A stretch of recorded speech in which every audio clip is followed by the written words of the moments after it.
ہم نہ جو بھی مسئلہ ہے خود اس سے نپٹ لیں۔ تو ابو طالب بڑے نرم مزاج سے بات کرتے ہیں اور ایسے تیسے کر کے لوگوں کو وہاں سے روانہ کر دیتے ہیں اور کہتے ہیں کہ میں اپنے بھتیجے کا ساتھ کبھی نہیں چھوڑوں گا، اور لوگ مایوس ہو کے وہاں سے چلے جاتے ہیں۔ لیکن یہ مایوسی یہیں پر رکی نہیں، اب یہ بات صرف جہالت کی نہیں تھی، اب یہ بات ضد کی آ گئی تھی۔ ایک ہوتا ہے جہالت کی وجہ سے غلط کرنا، ایک ہوتا ہے ضد کی وجہ سے غلط کرنا، ہٹ درمی ڈھیٹ بن جانا کہ یہ غلط ہے تو غلط لیکن میں کروں گی مطلب کروں گی، یہ ڈھیٹ بن جانا، ضد کرنا۔ تو یہ مسئلہ یہ والا آ گیا تھا۔ تو اب مکہ والوں نے سوچا کہ کچھ تو کرنا پڑے گا، اور اب تو حج کا مہینہ بھی آ رہا ہے، اور جب حج کا مہینہ آتا ہے تو تمام دنیا کے الگ الگ علاقوں سے لوگ حج کا طواف کرنے کے لیے، کعبے کا طواف کرنے کے لیے یہاں پر آتے ہیں۔ اور جب باہر کے لوگ یہاں پر ہمارے ایریا میں انٹر کریں گے، اور اگر یہ لوگ محمد صلی اللہ علیہ وسلم کی باتوں کو سن لیں گے تو ہمارا بڑا نقصان ہوگا، تو ہماری بدنامی ہوگی کہ ہم میں سے ایک ایسا شخص ہے جو اپنے باپ دادا کے دین کو بھلا بیٹھا ہے۔ ایک تو بدنامی تو مائنر وجہ تھی، میجر وجہ یہ تھی کہ یہ ہماری بات نہیں مان رہا تو اس کا دبدبہ نہیں ہونا چاہیے۔ تو سب لوگ ڈسکس کرنے لگتے ہیں کہ کچھ تو کرنا پڑے گا، ان ایڈوانس ہم حاجیوں کو، جو بھی حج کرنے کے لیے حجاج آئیں گے ان کو ہم وارن کریں گے اور محمد صلی اللہ علیہ وسلم سے آگاہ کر دیں گے کہ یہ انسان ذرا ڈینجرس ہے، اس کے قریب نہ جاؤ۔ تو اب یہ سب لوگ کیا کرتے ہیں، پہلے اکٹھا ہوتے ہیں اور مشورہ کرنے لگتے ہیں، اور یہ مشورہ کرنے کے لیے جاتے ہیں ولید ابن مغیرہ کے پاس، اور جا کر سارا ماجرا جو ہے وہ سناتے ہیں۔ اب ولید ابن مغیرہ جو ہے سب باتیں سنتا ہے اور لوگوں سے کہتا ہے کہ بتاؤ تم کیا بولو گے، حاجیوں کو کس طریقے سے روکو گے، تمہارے پاس کیا ریزن ہے بتانے کا کہ جاؤ ان سے مت ملو، ان سے ملاقات مت کرو، بات مت کرو، کیا وجہ تم بتاؤ گے؟ تو کچھ لوگ کہتے ہیں کہ ہم بولیں گے کہ یہ کاہن ہے۔ تو ولید کہتا ہے کہ باخدا یہ کاہن نہیں ہے، کیونکہ کاہنوں کی باتیں الگ ہوتی ہیں، یہ تو کچھ اور ہی ہے، یہ کاہن نہیں ہے۔ پھر کچھ لوگ کہتے ہیں کہ ٹھیک ہے ہم کہیں گے کہ یہ شاعر ہے۔ تو مغیرہ کہتا ہے، ولید کہتا ہے کہ نہیں یہ شاعر بھی نہیں ہے، کیونکہ شاعر جو ہوتا ہے وہ الگ طریقے کا ہوتا ہے، یہ تو شاعر بھی نہیں ہے، اس کے لفظوں میں شاعری نہیں ہے، یہ کوئی الگ کلام پیش کرتا ہے جو بہت ہٹ کے ہے، کسی بھی شاعر کا یہ کلام ہو ہی نہیں سکتا۔ پھر لوگ کہتے ہیں کہ اچھا تو ٹھیک ہے ہم بولیں گے کہ یہ پاگل ہے۔ تو ولید کہتے ہیں کہ نہیں یہ تو پاگل تو ہو ہی نہیں سکتا، ہم نے کتنے پاگلوں کو دیکھا ہے، اور پاگل کی ایسی کیفیت نہیں ہوتی، اس کے اندر، اس شخص کے اندر پاگلوں جیسی دم گھٹنے والی کیفیت یا الٹی سیدھی باتیں یا حرکتیں کرنے والی کوئی بھی جھلک ہمیں نہیں دکھتی۔ تو پھر لوگ کہنے لگے کہ جادوگر ہے۔ تو ولید کہتے ہیں کہ یہ شخص جادوگر بھی نہیں ہے، ہم نے جادوگروں کو اور ان کے جادو کو بھی دیکھا ہے، یہ شخص نہ تو ان کی طرح جھاڑ پھونک کرتا ہے، نہ ہی گرہ لگاتا ہے، نہ ہی جھاڑ پھونک کر کے گانٹ باندھتا ہے۔ اب لوگ کہتے ہیں کہ تم تو ہر بات کو رد کر رہے ہو، تو تم ہی بتاؤ کہ ہم کیا بولیں۔ تو ولید نے کہا کہ خدا کی قسم اس کی بات میں بڑی شیرینی ہے، یہ جو بھی بات کرتا ہے یہ پائیدار ہے، مطلب اس کی بات میں مضبوطی ہے، اور یہ شخص جو ہے پھلدار ہے، مطلب ایک درخت جس کی جڑیں بھی مضبوط ہو اور جو پھل دینے والا درخت ہو، بہت فائدہ مند درخت ہوتا ہے۔ تو یہ نبی علیہ الصلوۃ والسلام کی یہ مثال دیتا ہے اور کہتا ہے تم جو بات بھی کہو گے لوگ اسے باطل ہی سمجھیں گے، البتہ اس کے بارے میں سب سے مناسب جو بات ہے وہ کہو۔ تو لوگ کہتے ہیں کہ وہی تو تم سے پوچھ رہے ہیں کہ بولو کیا بولیں۔ تو ولید ابن مغیرہ سوچ میں پڑ جاتا ہے کہ کیا بولوں اب میں، سوچتا ہے، بہت سوچتا ہے، سوچ کر لاسٹ میں کہتا ہے کہ ٹھیک ہے، سارے آپشن سے بہتر تھوڑا بہت مناسب جو ہے جادوگر کا ہی آپشن ہے، تو تم لوگوں سے کہہ دینا کہ یہ جادوگر ہے، اور جب یہ کلام کرتا ہے تو اس میں جادو ہوتا ہے اور اس سے تمہارے دلوں پر اور دماغ پر اثر کر جاتا ہے، یہ جادو تمہارے دل دماغ کو جکڑ لیتا ہے، اور اس وجہ سے تم اپنے باپ دادا کی دین سے دور ہو جاتے ہو اور اپنے قرابت داروں میں آپسی بھائی میں لڑائیاں مول لیتے ہو۔ تو لوگوں نے بھی یہ تجویز جو ہے پسند کی۔ تو اس واقعے کے متعلق سورۃ المدثر میں چند آیتیں نازل ہوئی جس کا ترجمہ یہ ہے کہ اس نے سوچا، یہ جو ولید ابن مغیرہ ہے اس سے متعلق اللہ تعالیٰ نے فرمایا کہ اس نے سوچا اور اندازہ لگایا، وہ غارت ہو اس نے کیسا اندازہ لگایا ہے، پھر غارت ہو اس نے کیسا اندازہ لگایا ہے، پھر نظر دوڑائی، پھر پیشانی سکیڑی، منہ ٹیڑھا کیا، پھر پلٹا اور تکبر کیا، آخرکار کہا کہ یہ نرالا جادو ہے جو پہلوں سے نقل ہوتا آ رہا ہے، یہ محض انسانی کلام ہے، کوئی غیبی کلام نہیں ہے، بلکہ یہ محض ایک انسانی کلام ہے. اس طریقے سے یہ لوگ ایک نچوڑ پہ پہنچتے ہیں کہ یوں ہم لوگوں کو آگاہ کریں گے. اب انسان کی ایک فطرت ہوتی ہے کہ جب بھی انہیں کسی بات سے یا کسی چیز سے آگاہ کیا جاتا ہے تو وہ اور زیادہ کیوریس ہوتے ہیں اس بارے میں. اگر میں بولوں کہ دیکھو وہاں مت جانا تو دل میں وہ ہونے لگتا ہے نا کہ جاؤں، جا کے دیکھوں کہ کیا ہے. یا پھر کوئی بولے کہ یہ چیز نہیں کھانی چاہیے تو ہمیں اور زیادہ کھانے کی کریونگ ہونے لگتی ہے. یا پھر کوئی یہ بولے کہ ڈاکٹر یہ بول دے کہ ان چیزوں سے پرہیز کرنا، یہ چیزیں نہیں کھانا، تو یقین جانا جب ہم بیمار ہوتے ہیں جن چیزوں سے پرہیز کرنے کے لیے کہا گیا ہے وہی چیزیں کھانے کا دل کرتا ہے. تو انسان کی فطرت ہوتی ہے کہ جب اسے کسی چیز کی نگیٹیوٹی بتا دی جائے، اس چیز سے روکا جائے، تو جب تک وہ خود ٹرائی نہیں کر لیتا اس کو اطمینان نہیں آتا. مطلب اس کے اندر ایک عجیب قسم کی کیوریوسٹی پیدا ہو جاتی ہے. تو جب حاجیوں کو یہ کہا گیا کہ دیکھو وہ جادوگر ہے، اس کے قریب مت جانا، اس کی بات مت سننا، وہ تم پہ جادو کر دے گا، اور اس جادو کا نتیجہ یہ ہوگا کہ تم اپنے باپ دادا کے دین کو چھوڑ دو گے، اور دین کو چھوڑ کر تم علیحدہ ہو جاؤ گے، اپنے خاندانوں سے الگ ہو جاؤ گے، دشمنی مول لو گے. تو لوگوں کے اندر شوق جاگا کہ چلو چل کر دیکھتے ہیں کہ آخر یہ کون انسان ہے. تو بہت سے لوگوں نے جب نبی علیہ الصلوۃ والسلام کی باتیں سنی تو تھوڑا تھوڑا اثر لے کر ہی اپنے ساتھ واپس گئے. جب یہ کام بھی فیل ہو گیا، مکہ والوں کا یہ کام بھی فیل ہو گیا، تو اب انہوں نے سوچا کہ یہ کام بھی فیل ہو گیا، اب تو کچھ اور کرنا پڑے گا، اب کچھ اور پلاننگ کرنی پڑے گی. تو اب انہوں نے کیا کیا کہ ہم ایک چیز یہ کر سکتے ہیں کہ نبی علیہ الصلوۃ والسلام جو بھی چیزیں لا رہے ہیں، مطلب جو بھی وہ تعلیمات دیتے ہیں، اس کو ہم جھوٹ جانیں گے، اس کا ہنسی مذاق اڑائیں گے. تو یہ کیا کرنے لگے، جیسے ہی نبی علیہ الصلوۃ والسلام کوئی بات کہتے تو اس کی ہنسی مذاق اڑا کر اس کو جوک بنا لیتے اور اس کی تکذیب کرتے، تاکہ جو ایمان لا رہے ہیں ان کے دل میں خدشہ پیدا ہو، ان کے دل میں شک پیدا ہو کہ کہیں ایسا تو نہیں، کہیں یہ یوں تو نہیں، دل میں شکوک پیدا ہونا. تو اس کے لیے یہ کیا کرنے لگے، ہنسی مذاق اڑا کر جو بھی دین کی بات ہوتی تھی اس کا بھرپور مذاق اڑانے لگے. پھر دیکھا کہ لوگوں پر اس کا بھی کچھ اثر نہیں ہوا، ایمان اتنے مضبوط ہیں کہ ان کے اندر کوئی شکوک ہی پیدا نہیں ہو رہے. تو اب انہوں نے دوسرا پینترا آزمایا. دوسرا یہ تھا کہ انہوں نے جو تعلیم تھی آپ صلی اللہ علیہ وسلم کی اس کو پریکٹس کیا، ٹھیک ہے، اس کو یاد کیا اور اس میں شکوک پیدا کرنا شروع کر دیے. دیکھو ایک ہوتا ہے یاد کرنا دل سے، ہم یاد اس لیے کر رہے ہیں تاکہ ہمیں یاد ہو جائے، ایک چیز یہ ہوتی ہے.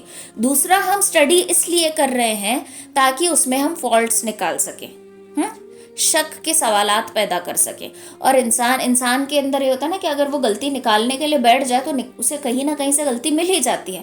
لیکن یہ تو کلام الہی تھا تو اس میں کوئی غلطی نہیں مل رہی تھی، لیکن ان کو اس میں شک اور شبے پیدا کرنے تھے.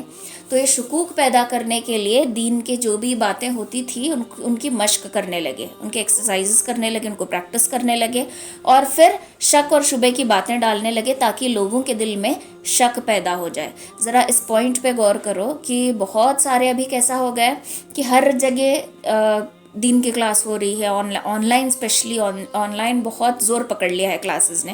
تو جب بھی ہم کسی کلاس میں جوائن ہو رہے ہیں تو پہلی رسپانسبلٹی یہ ہونی چاہیے کہ پڑھانے والا یا جہاں پہ ہم سیکھ رہے ہیں وہ پڑھانے والا اور سارا جو بھی نظام ہے وہ صحیح ہے کہ نہیں ہے.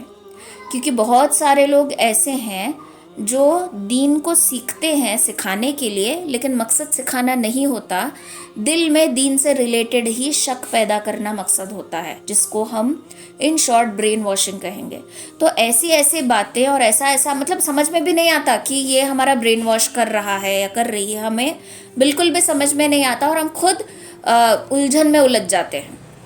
تو اس کے لیے کوئی بھی جہاں کلاس مل رہی وہاں جوائن ہو رہے ہیں، جہاں یہ کر رہے ہیں وہاں سے حاصل کر رہے ہیں، تو اس سے بہتر یہ ہے کہ پہلے تھوڑا سا تحقیق کر لیں کہ جو ہمیں پڑھا رہے ہیں وہ صحیح ہے کہ نہیں ہے، وہ جو بات بتا رہے ہیں وہ صحیح ہے کہ نہیں ہے، کہیں ہمیں گمراہ تو نہیں کر رہے.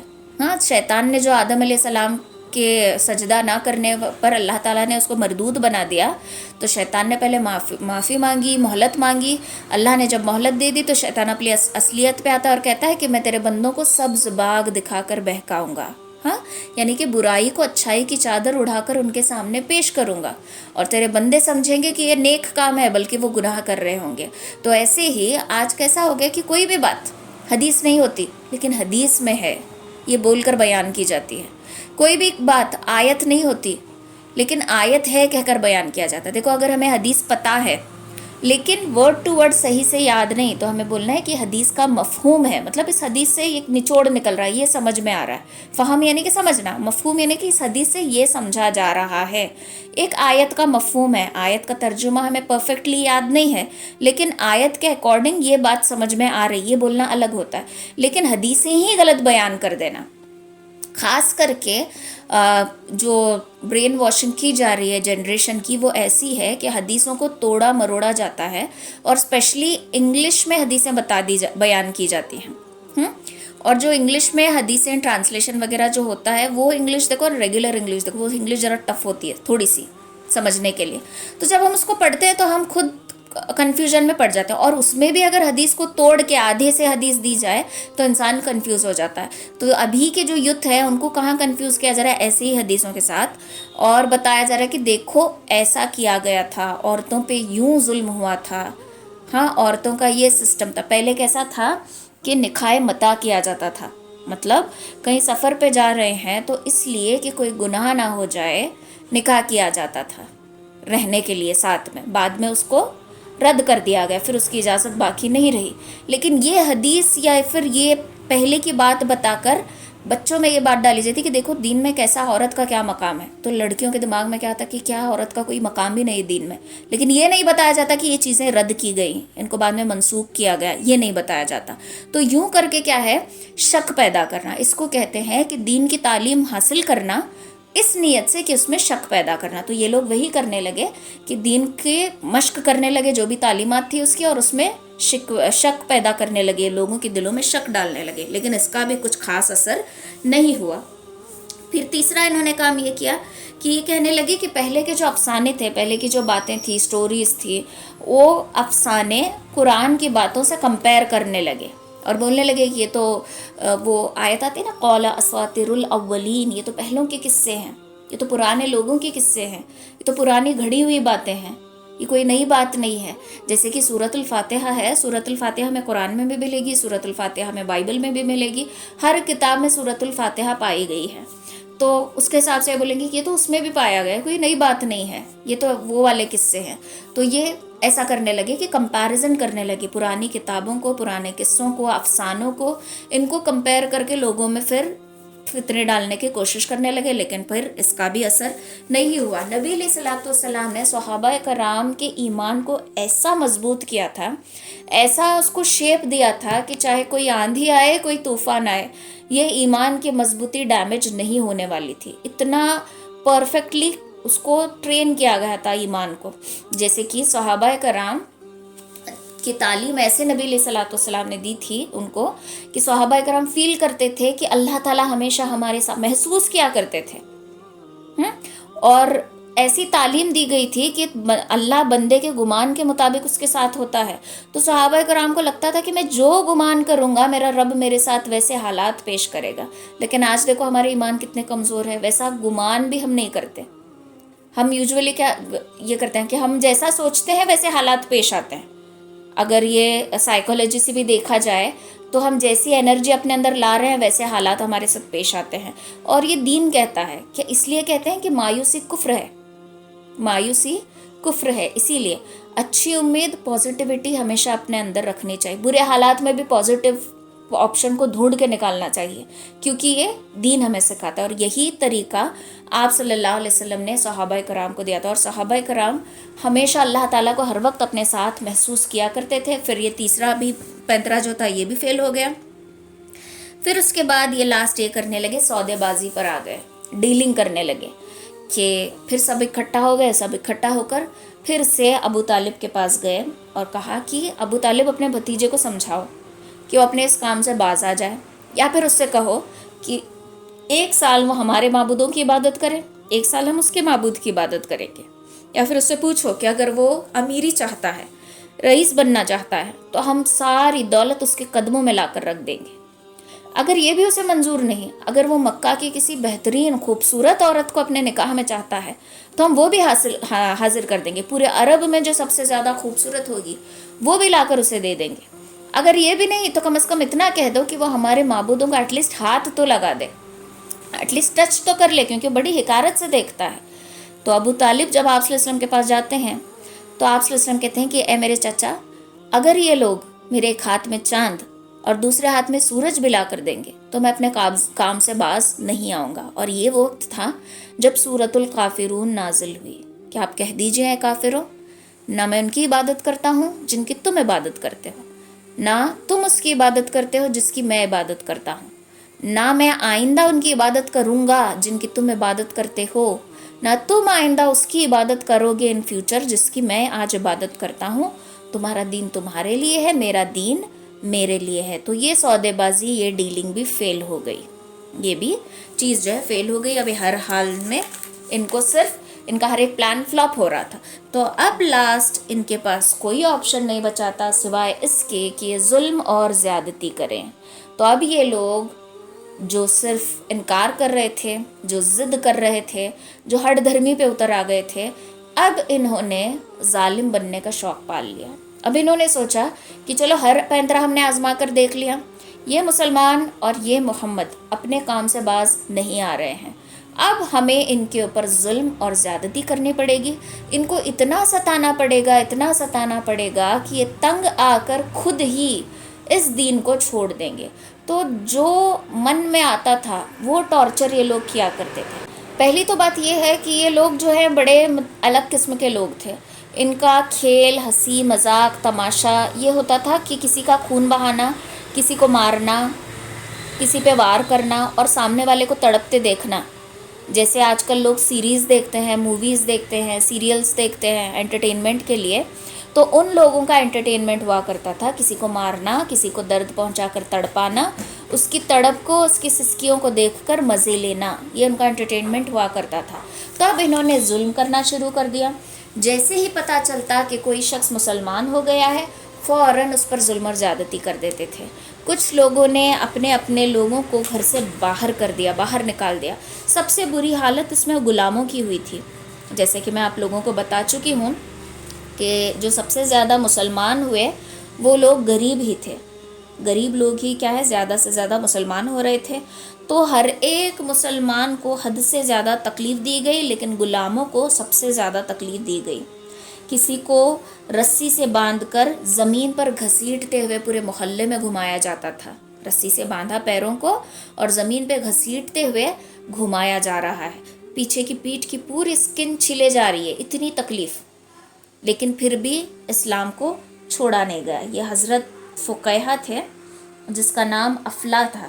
یہ بنو عبد الدار کے غلام تھے. تو ان کے مالکوں نے ان کے ساتھ یہ کیا کہ پاؤں سے رسی باندھ کر انہیں زمین پر گھسیٹتے ہوئے پورے محلے میں گھمایا. پھر حضرت خباب ابن ارت، یہ قبیلہ خزا کی ایک عورت ام انمار کی غلام تھی. مشرکین نے کیا کیا، ان کے بال نوچنے لگے. ایک بال غلطی سے کہیں اٹک جاتا ہے تو ایک بال ٹوٹنے میں کتنا درد ہوتا ہے.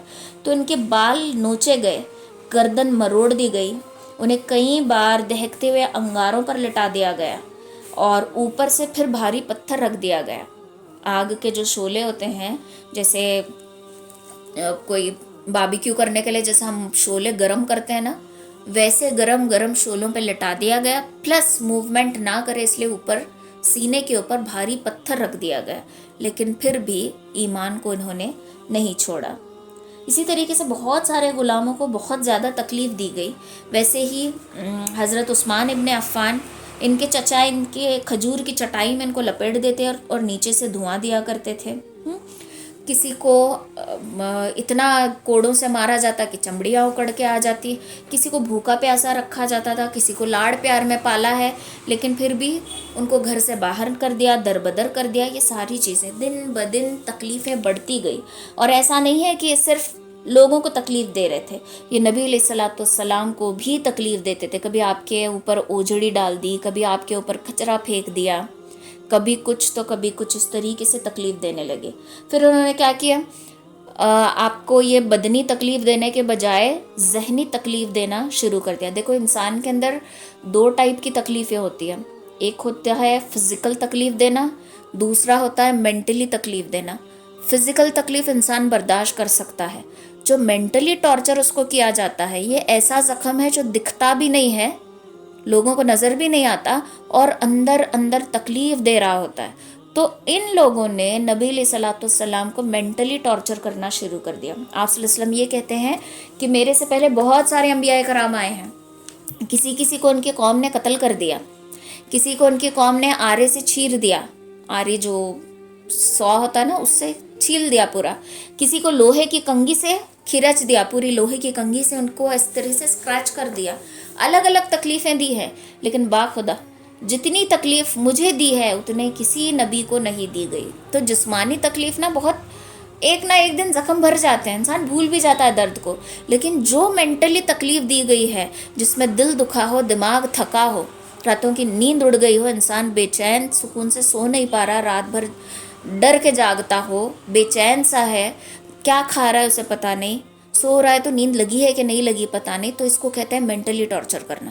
تو اس طریقے سے نبی علیہ الصلوۃ والسلام کو مینٹلی ٹارچر کیا گیا. تو کیا کیا گیا, سب سے پہلے ابو لہب نے کیا کیا, اپنے بیٹوں کو حکم دے دیا کہ آپ صلی اللہ علیہ وسلم کی دونوں بیٹیوں کو طلاق دے دے. ان کے بیٹوں کے نکاح, ابو جہل کے جو بیٹے تھے اس کے نکاح میں آپ کی بیٹیاں تھیں, تو اس نے سب سے بری حرکت یہ کی کہ اپنے بیٹوں سے کہا کہ ابھی اسی وقت دونوں کو طلاق دے دے. تو ایک ساتھ دو بیٹیاں طلاق لے کر گھر آنا, یہ ماں باپ کے دل پہ کیا بیتتی ہے یہ ماں باپ ہی جانتے ہیں. تو یہ صرف دشمنی کا بدلہ تھا کہ تم اس کام سے باز نہیں آ رہے نا, تو دیکھو اب ہم کیا کیا کرتے ہیں. تو یہ یوں بدلہ لینے لگے. تو اس کے ابو لہب کا جو بیٹا تھا عتبہ اور عتیبہ, ان کی شادی جو ہے آپ صلی اللہ علیہ وسلم کی بیٹیاں رقیہ اور ام کلثوم رضی اللہ تعالیٰ عنہما سے ہوئی تھی. دونوں کو ایک ہی دن ایک وقت طلاق مل گئی, دونوں اپنے گھر آ گئیں. اس پر بھی آپ اپنے کام سے باز نہیں آئے, صبر کر لیا, اللہ کی مرضی سوچ کر اس پر اطمینان سے رہے. لیکن چاہے انسان جتنے بھی اطمینان سے رہو, کہیں نہ کہیں تھوڑی نہ تھوڑی تکلیف ہوتی ضرور ہے. کبھی آپ کو ابتر کا تانا دیتے تھے کہ آپ کا کوئی بیٹا باقی نہیں ہے, آپ کا تو نام لینے والا کوئی باقی نہیں رہے گا. کبھی کچھ تانا دے رہے ہیں, کبھی کچھ تانا دے رہے ہیں. تو ڈائریکٹلی کوئی مار دے تو بھی انسان برداشت کر سکتا ہے, ایک تانے دینا, تانا انسان برداشت نہیں کر پاتا. ٹونٹ مارنا, کمنٹ پاس کرنا اس کو بہت چبھتا ہے, انسان کی فطرت ہوتی ہے, اسے تانے چبھتے ہیں. تو یوں آپ صلی اللہ علیہ وسلم کو تکلیف دینے لگے. جب یہ تکلیفیں حد سے زیادہ بڑھنے لگی, اب یہ ہو گیا کہ جب بھی مسلمانوں کو اکٹھا کہیں دیکھتے تھے تو ڈائریکٹ حملہ کرنے کے لیے آ جاتے تھے, مطلب تکلیف دینا. اور مسلمان ٹھہرے کمزور, طاقتور ان میں سے کوئی نہیں تھا, سب کمزور تھے. ابھی پورے جو بھی شروع کے مسلمان اول جو ایمان لانے والے ہیں, ان میں کوئی ایسا بولڈ نہیں ہے, اسٹرانگ نہیں ہے جو جا کے لڑ سکے, سب کمزور ہیں. اور اس میں سے آدھے غلام ہیں. تو ہر کوئی ایسا نہیں تھا کہ اس جو وہ ظلم کر رہے ہیں اس کو سٹینڈ لے کر ان سے سوال کر سکے, ان سے لڑ سکے, ایسا کوئی نہیں تھا. تو ایک دن کی بات ہے جب صحابہ کرام گھاٹیوں میں چھپ چھپ کر نماز پڑھ رہے تھے, تو ایک کفار قریش کے قافلہ یا چھوٹے تھوڑے بہت ایک لوگوں کے گروپ نے ان کو دیکھ لیا. دیکھ کر گالی گلوچ شروع کر دی اور لڑائی جھگڑے کرنے لگے.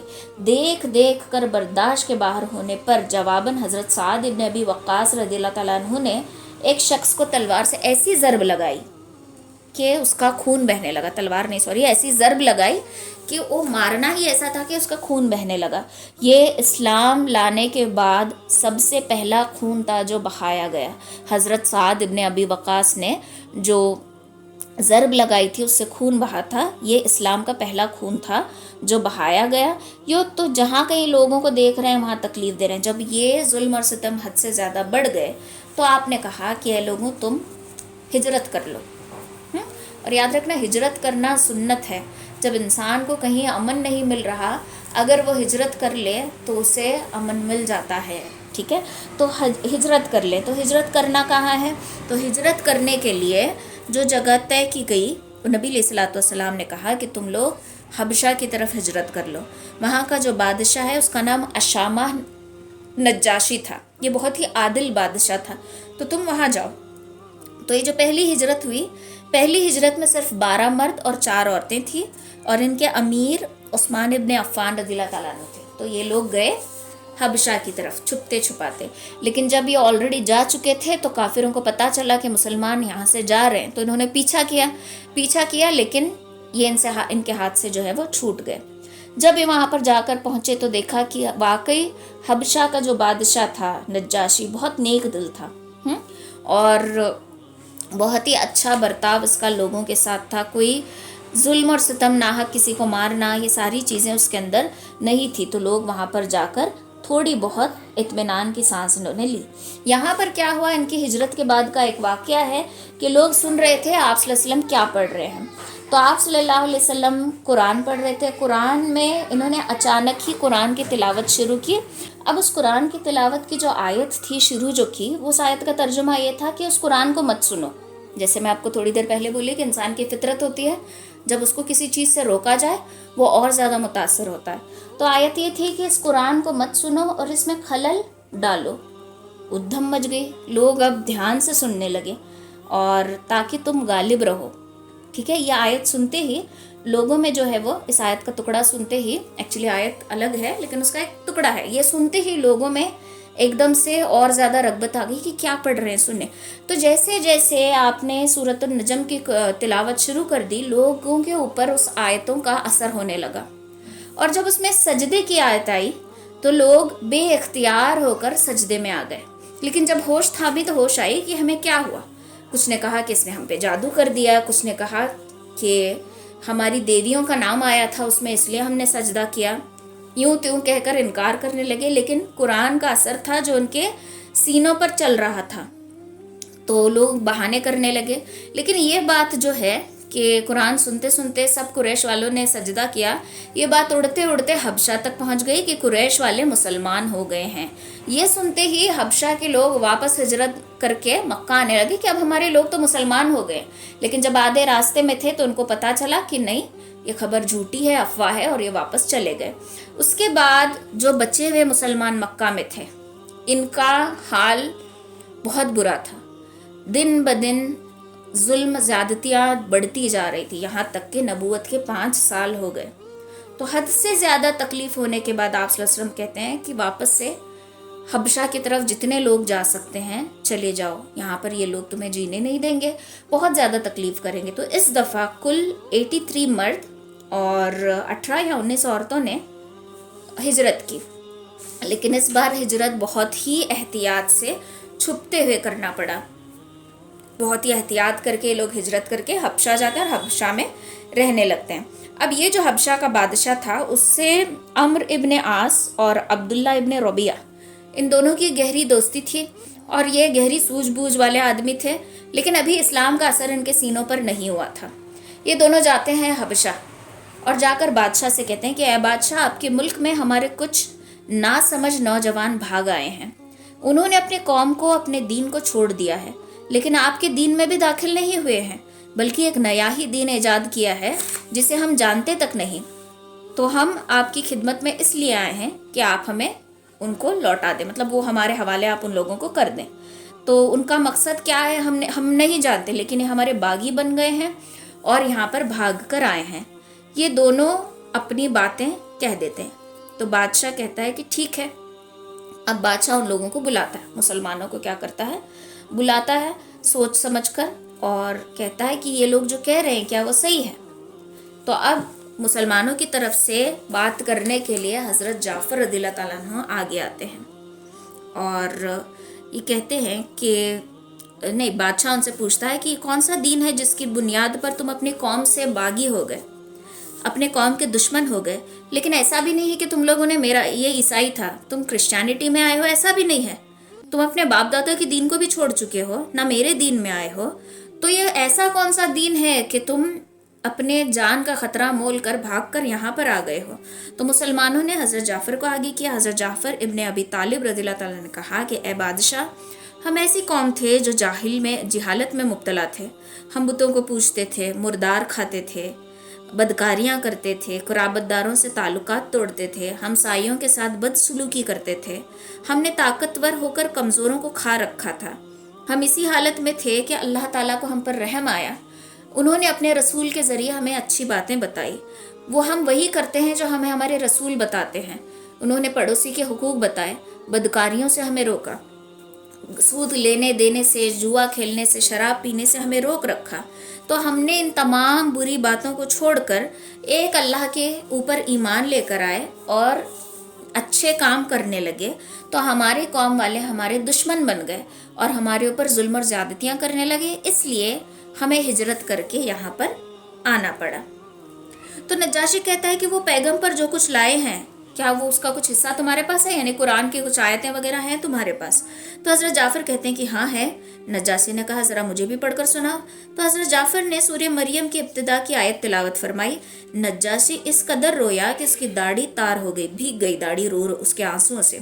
نجاشی کے تمام اسقاف بھی حضرت جعفر رضی اللہ تعالیٰ عنہ کی تلاوت سن کر اس قدر روئے کہ ان کے صحیفے تار ہو گئے۔ پھر نجاشی نے کہا یہ کلام اور وہ کلام جو حضرت عیسیٰ علیہ السلام لے کر آئے تھے، دونوں ایک ہی شمع سے نکلنے والی روشنی ہے۔ اس کے بعد نجاشی نے عمرو ابن عاص اور عبداللہ ابن ربیعہ دونوں سے مخاطب ہو کر کہا کہ تم دونوں یہاں سے چلے جاؤ، میں ان لوگوں کو تمہارے حوالے نہیں کر سکتا اور نہ یہاں ان کے خلاف کوئی چال چلی جا سکتی ہے، تو بہتر ہوگا کہ تم یہاں سے چلے جاؤ۔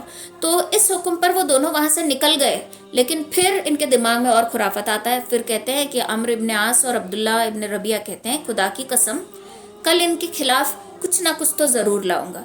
اب دوسرے دن یہ پھر آئے، اگلا دن آیا تو عمرو ابن عاص آیا بادشاہ کے محل میں اور نجاشی سے کہا اے بادشاہ، یہ لوگ عیسیٰ علیہ السلام ابن مریم کے بارے میں بھی ایک بڑی بات کہتے ہیں۔ اس پر نجاشی نے مسلمانوں کو پھر بلایا۔ وہ پوچھنا چاہتا تھا کہ حضرت عیسیٰ علیہ السلام کے بارے میں مسلمان کیا کہتے ہیں۔ اس دفعہ مسلمانوں کو ذرا سی گھبراہٹ ہوئی، کیونکہ کرسچنز جو ہیں مریم علیہ السلام اور عیسیٰ علیہ السلام کو اپنا خدا مانتے ہیں جبکہ یہ نبی تھے، تو اب تھوڑا سا مسلمانوں کو گھبراہٹ ہوتی ہے، لیکن انہوں نے طے کیا کہ جو سچ ہے ہم وہی بولیں گے، نتیجہ چاہے جو بھی ہو۔ چنانچہ جب مسلمان نجاشی کے دربار میں حاضر ہوئے اور ان سے اس نے سوال کیا تو پھر حضرت جعفر وہی آ گیا اور انہوں نے فرمایا ہم عیسیٰ علیہ السلام کے بارے میں وہی بات کہتے ہیں جو ہمارے نبی لے کر آئے ہیں، یعنی حضرت عیسیٰ علیہ السلام اللہ کے بندے اور اس کے رسول اور اس کی روح اور اس کا وہ کلمہ ہے جسے اللہ کی کنواری پاک دامن حضرت مریم کے طرف القاء کیا تھا۔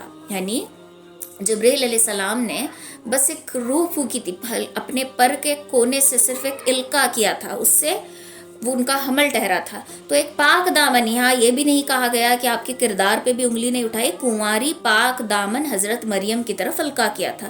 اس پر نجاشی نے زمین پر ایک تنکا اٹھایا اور ایک لائن ماری اور کہا خدا کی قسم جو کچھ تم نے کہا ہے حضرت عیسیٰ اس سے اس تن کے برابر بھی بڑھ کر نہیں ہے، اس یہ جو باریک جو لائن ہے اس سے بڑھ کر بھی نہیں ہے۔ نجاشی نے مسلمانوں سے کہا کہ جاؤ تم لوگ یہاں پر آرام سے رہ سکتے ہو، جو تمہیں گالی دے گا، جو تم پر بہتان لگائے گا، مجھے گوارا نہیں، تو میں اس آدمی کو سخت سے سخت سزا دوں گا۔ تو اس طریقے سے مسلمان اب حبشہ میں تھوڑی بہت اطمینان کی سانس لے کر رہنے لگے، ٹھیک ہے۔ لیکن یہاں کا مکہ کا حال ویسا نہیں تھا جیسے اطمینان کی سانس لے کر حبشہ میں مسلمان رہنے لگے تھے۔ اب یہاں پر کنٹینیوسلی ابو طالب کو جو ہے ٹارچر کیا جا رہا تھا کہ ابو طالب آپ ہمارے اندر بہت اشراف ہیں، اعجاز والے ہیں، تو آپ خود سمجھائیے۔ اب ابو طالب کی بھی جو ہے دھیرے دھیرے ایج ہونے لگی تھی اور انہوں نے جتنا ہو سکے اتنا آپ کا ساتھ دیا۔ تو اب ابو طالب ایک دن کیا کہتے ہیں، بہت زیادہ زور اور دھمکیاں ڈالنے کی وجہ سے پریشان ہو جاتے ہیں اور کہتے ہیں بھتیجے تمہاری قوم کے لوگ میرے پاس آئے تھے اور ایسی ایسی باتیں کہنے لگے تھے اور مجھ پر اور اپنے آپ پر رحم کرو، اس معاملے میں مجھ پر اتنا بوجھ نہ ڈالو کہ میری بوڑھی ہڈیاں اس کو اٹھا نہ سکیں۔ یہ سن کر رسول اللہ صلی اللہ علیہ وسلم سمجھ گئے کہ اب آپ کے چچا بھی آپ کا ساتھ نہیں دیں گے، ان کو چھوڑ دیں گے، وہ آپ کی مدد کرتے کرتے کمزور پڑ چکے ہیں۔ تو آپ نے کہا کہ چچا جان خدا کی قسم میں اس کام کو نہیں چھوڑ سکتا، یہ میرا کام ہے اور اس کا میں نے ارادہ کر لیا ہے، چاہے میں اس راہ میں فنا ہی کیوں نہ ہو جاؤں۔ تو یہ سنتے ہی پھر سے ابو طالب جو ہے وہ جوش میں آ جاتے ہیں، آپ صلی اللہ علیہ وسلم روتے روتے یہ جملے کہتے ہیں۔ تو یہ ابو طالب کہتے ہیں بھتیجے جاؤ جو کرنا ہے کرو، تمہیں جو مرضی تم جو چاہتے وہ کرو، خدا کی قسم میں تمہیں کبھی بھی کسی بھی وجہ سے نہیں چھوڑ سکتا۔ اور کہنے لگے کہ باخدا وہ لوگ تمہارے پاس اپنی جمعیت سمیت بھی ہرگز نہیں پہنچ سکتے، یہاں تک کہ میں مٹی میں دفن کر دیا جاؤں، تم اپنی بات کھلم کھلا کہو، تم پر کوئی قاعدہ نہیں ہے، کوئی تمہیں روک ٹوک نہیں ہے، تم خوش ہو جاؤ اور تمہاری آنکھیں اس سے ٹھنڈی ہو جائے، صرف آپ کے آنسو دیکھ کر ابو طالب جو ہے تڑپ اٹھے اور آپ کی بات سن کر آپ بھی جوش میں آئے اور کہنے لگے کہ کوئی بھی تمہیں اب نقصان نہیں پہنچا سکتا. لیکن قریش والے یہیں پر چپ نہیں رہے، مسلسل یہ ابو طالب کے پاس آتے تھے اور پریشان کرتے تھے. ابو طالب کو دن بدن پریشان کرنے لگے اور یہاں تک کا معاملہ آ گیا کہ اب انہوں نے آپ صلی اللہ علیہ وسلم کے قتل کی بھی سازشیں کرنا شروع کر دی. تو یہ آگے انہوں نے کیا کیا سازشیں کی، کیا کیا ظلم اور ستم ڈھاتے گئے، یہ ساری چیزیں انشاءاللہ ہم نیکسٹ کلاس میں دیکھیں گے. آج کے لیے اتنا کافی ہے. سبحان اللہ و بحمدہ، سبحانک اللہم و بحمدک، نشہد ان لا الہ الا انت، نستغفرک و نتوب الیک. سبحان ربک رب العزت عما یصفون، وسلام علی المرسلین.